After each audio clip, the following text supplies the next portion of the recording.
So another Andy B 2-minute video, and I was thinking about good struggles. If you've ever read the book by Corrie Ten Boom, Hiding Place, it's an amazing book, and it speaks lots of good struggles.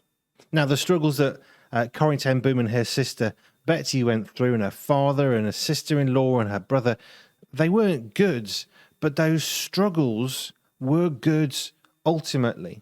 It wasn't good that they were tortured. It wasn't good that they were sent to prison. It wasn't good that they were abused in some terrible ways. None of that was good. That's all heinous and terrible. But those struggles were good in a sense that what God did through those struggles is prepare particularly Corrie Ten Boom for some amazing ministry later on. And that laid out what she would then do in her service of God. So although what happened wasn't good, I'm calling it good struggles because so often in our life things come along that are bad, that are difficult, that are hard, and they're not all bad. Yes, the suffering is always going to be bad. The evil is always going to be bad. You can't make good from evil, but God can redeem what was bad and what was evil. And God redeemed the suffering of Corrie Ten Boom to provide healing and love and hope to so many people. So the struggles that she went through, whilst terrible, they were good struggles because it made Corrie Ten Boom more like Jesus. And that's me paraphrasing her words. But in our own lives, we have the same things, don't we? We have situations where we're struggling. This life is difficult and hard. But we either blame God and say, you've failed because here we are with struggles. Or perhaps we blame God because he didn't prevent those struggles from coming. But what we could be doing is saying, okay, God, this is really hard, but please would you help me walk through this?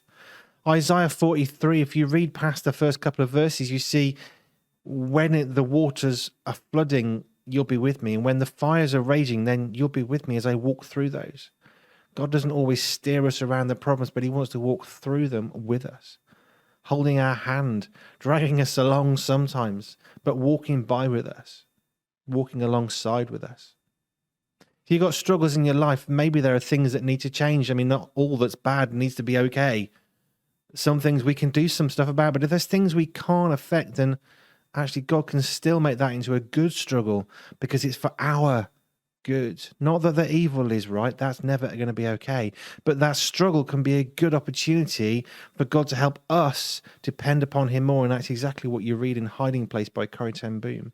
All the terrible stuff that's going on, God uses to make Corrie Ten Boom more prepared for heaven, as she so famously said.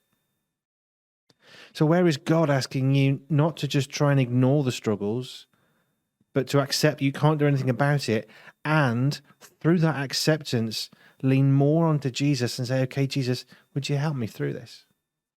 And he will. Just a thought.